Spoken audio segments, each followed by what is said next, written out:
Welcome to Hope is Here, bringing hope to those struggling with life's difficult situations. Welcome to Hope is Here. My name is GregJHorn, and we don't have a lot of repeat guests, but we've had a guy that's just been one of our most requested guests that people always enjoy. Say, man, I always have a smile on my face when I listen to this guy. And Tommy Lanham is going to be with us. He's no stranger to Hope is Here listeners. Used to be a pastor in church here in Central Kentucky, but he's been up in the big city of New York the last few years. And he's going to be in Lexington, though, in September with a conference that I'm going to be a part of, and we're going to be talking more about that. But Tommy, man, thanks for being with us today. Always love when you're on. My word is hope, and your word is enthusiasm. And in this world we're living in, man, we sometimes have to manufacture enthusiasm, don't we? That is very true, Greg. I appreciate you having me on the show. I enjoy it every time I'm on here. I love your audience, and I love what you're doing, and so I appreciate any time I get a chance to be on here. But you are right. In the world that we're living in, especially in the past few months or weeks, we really need both hope and enthusiasm. Well, that's one of those things that we have to, like I said, be intentional. I remember when I was a college basketball coach at Western Kentucky University, that was one of the things that our head coach told us as coaching staff, that we had to bring a lot of enthusiasm each day. And I really didn't appreciate it as a young guy, but as I've gotten older now, I definitely do appreciate that. But today we're going to talk about part of your word, enthusiasm. You've got a great acronym for that, and one of the letters for that, the letter E, you just kind of start out of the gate with, I think, just a tremendous topic of embracing your weird. And when I first saw that, when I was preparing, we interviewed you a few years ago about this, I thought, man, this ought to be interesting. But as you talked about it, I just thought, well, I guess we're all a little weird. So what does that mean, though, to our listeners that maybe aren't familiar with your term, embracing your weird? Well, embrace your weird is the first of the 8 decisions that I believe people need to make in order to break out of the monotony of the mundane and the mediocre so they can break through to their enthusiasm zone. And embracing your weird simply means embracing the way God has made you. God has made each and every one of us unique. I forget who it was that said it. I think it might have been Gary Chapman or somebody that said, you know, if 2 people are just alike, one of you's a waste. Which means, you know, we're all different. We may have some similarities, but we're all different. We're not going to be just like our parents. We're not going to be just like our siblings. We're not going to be just like our coworkers or our classmates or even our friends. We are different, and the conflict becomes when we try to be like somebody else rather than just embracing who we are. So when I talk about embracing your weird, I am talking about simply embracing what is different and unique about you, because that's exactly how God made you. Well, you know, I've talked about this before, but I just think, you know, it's one of those things that it's just so easy to fall in this trap, and the enemy's so good at it. But sometimes instead of embracing our weird, our uniqueness, as you just talked about, we want to compare our weird to somebody else's, don't we? We do. Oftentimes we compare ourselves to each other. I love the passage of Scripture in Galatians chapter 6, verses 4 and 5. It's from the Message translation. I love the way it words it. It says, make a careful exploration of who you are and the work you have been given, and then sink yourself into that. But then the very next line says, don't be impressed with yourself, and don't compare yourself with others. It's not about comparing yourself with others. It's about embracing who you are. When we compare ourselves with others, one of 2 things happens. We either become prideful or we become depressed. If we compare ourselves to others and we think we're better than them, then we become prideful. If we compare ourselves to others and we think they're better than us, then we get depressed. And I think what God's Word tells us is don't compare. We can learn from others, but don't compare yourself to others, because God made you unique, and only you could be you. If you try to be somebody else, you're going to be second at best, but you could be number 1 at being you. Well, that's such a great point. I'm the oldest of four kids, and I've got a middle brother and sister that are twins, and he's an oncologist, just super smart. I mean, just brilliantly gifted with an amazing mind. And then my youngest brother is a great athlete and been a college basketball coach on the Division I level, as either a head coach or assistant coach for over 20 years. And sometimes I would compare, what I did or how much money I made or the way they did things versus mine. And, man, I always just felt like I came up short, and it wasn't just because they're both taller than me, but it was just because that was the measuring stick that I used. But when I finally just accepted how God had wired me up, my uniqueness or weirdness, to use your term, I wasn't weird compared to them, even though I would do that. But, man, when I accepted how God had made me up, there's just a lot of peace that came in my life. Have you found that with that in your life and with other people as you worked with them through the years, since not only you're a pastor and an author, you're also doing a lot of life coaching? Right. Yeah, it creates inner conflict when we compare ourselves to others, or we try to be like others. We try to, not that we don't grow. We grow and we become more of who God created us to be, but we're not trying to change to be like somebody else, because that causes inner conflict. And when we learn to simply embrace our weird, embrace the way God made us, it creates a sense of peace inside of us. And things just tend to work out a little better when we do that. Well, what are some of the best ways just to embrace your weird that you have found, Tommy? Well, one of the best ways, I think, is to understand your personality style and other people's personality styles and how they can work together.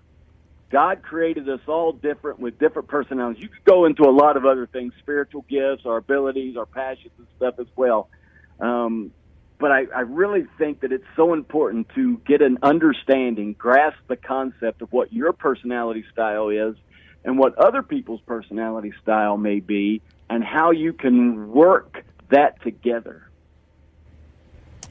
Well, one of the things that, we all do have different personalities, but talk about what some of the different personality styles are, Tommy.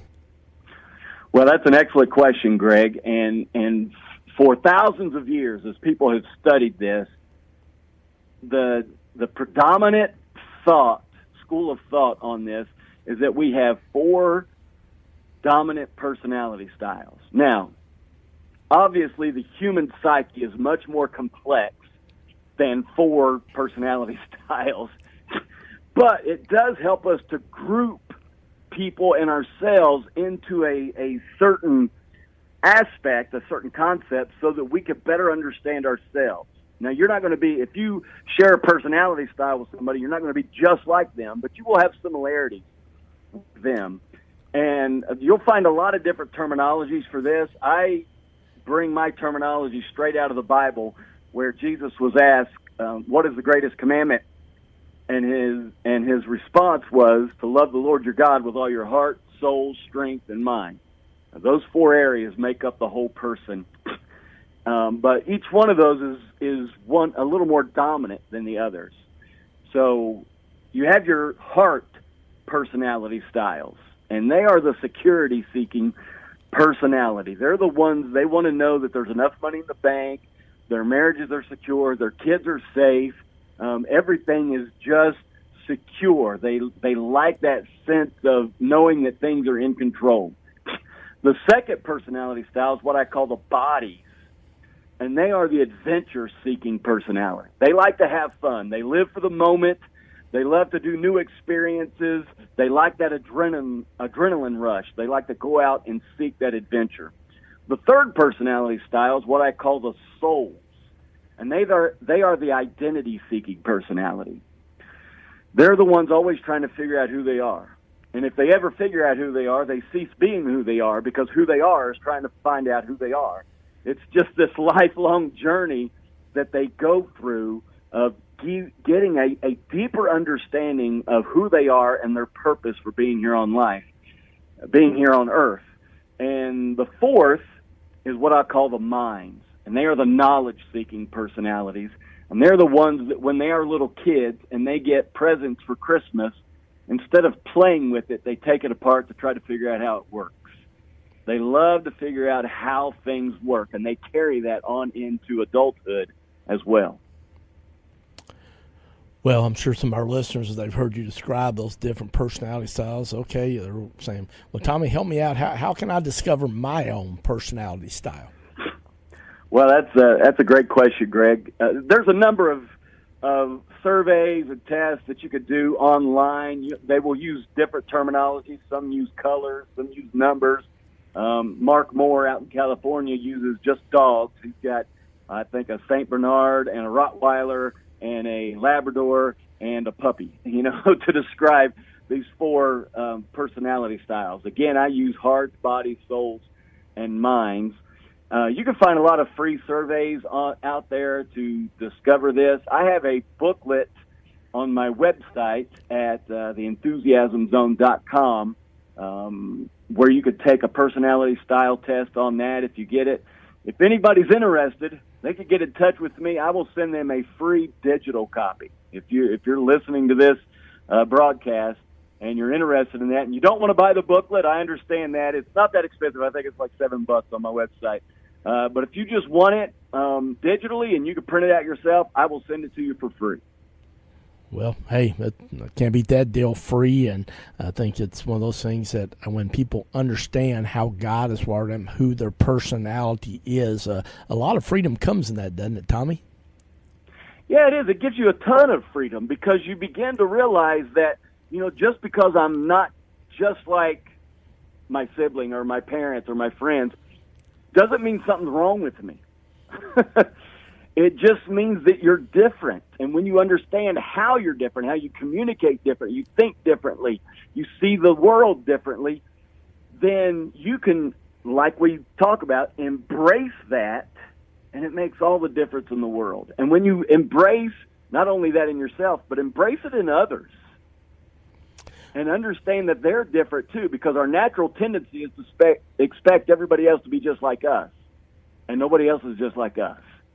Nor do we need them to be. God created us different because that's how the world works. I get so excited about this stuff I can't get my words in order. That is the way the world works best, is when each of us embraces our weird and the weird in others. Well, I know for somebody listening today, they needed to hear this, and man, there's going to be a great opportunity coming up. Tommy's going to be here in person in Lexington, Kentucky on the weekend of September 6th, and tomorrow we're going to be sharing about this just incredible opportunity he's got. It's called the Enthusiasm Experience 2024, and he is going to help you find your enthusiasm zone. He's going to help you be able to embrace your weird or your uniqueness, and Tommy, we're going to be talking in more detail about that tomorrow, but for our listeners that are thinking, you know what, man, he's kind of got my attention, what's the best way for them to register for this conference? You could go to theenthusiasmzone.com. Let me say that again, theenthusiasmzone.com. It's right there at the top of the page. It says Enthusiasm Experience. You could click on there, read more about it, and you can also register for the event. All right. And then one of the things I'm excited about is know that you're going to give you're offering a special rate for our Hope is Here listeners. Is that right? Absolutely. This retreat is $497. But for those of you that are friends of GregJHorn at Hope is Here, I am offering the friends benefit of $97. I mean, that's $400 off. But we love Greg, and we love Hope is Here, and we love the audience for Hope is Here, and we are wanting you to get the benefit of this. So it is $97, and the code for getting on there is Hope is Here. If you just type in Hope is Here when you register, you will get the $97 price for that. All right. Well, I'm going to be honored to be a part of that on that Saturday, so I hope you will go to theenthusiasmzone.com for more information and register and take advantage of that. If you're driving, you can go to our website, hopeisheretoday.org, and listen to the podcast and get all that information. But the good news is Tommy's going to be back with us again tomorrow as we continue talking about how to get your enthusiasm zone on Hope is Here. Thank you for listening to Hope is Here podcast. To listen to one of our previous programs or to make a tax-deductible donation, please go to our website, hopeishere.today. That's hopeishere.today. Are you ready to break out of the monotony of the mundane and the mediocre? I am Tommy Lanham, and I am leading the Enthusiasm Experience Retreat in Lexington, Kentucky, September 6th through 8th, with special guest GregJHorn from Hope is Here. Are you ready to break through to your enthusiasm zone? For more information, visit theenthusiasmzone.com. That is theenthusiasmzone.com. I no longer have an excuse to say, I don't know what I want to do, because I know exactly what I want to do. Here we go.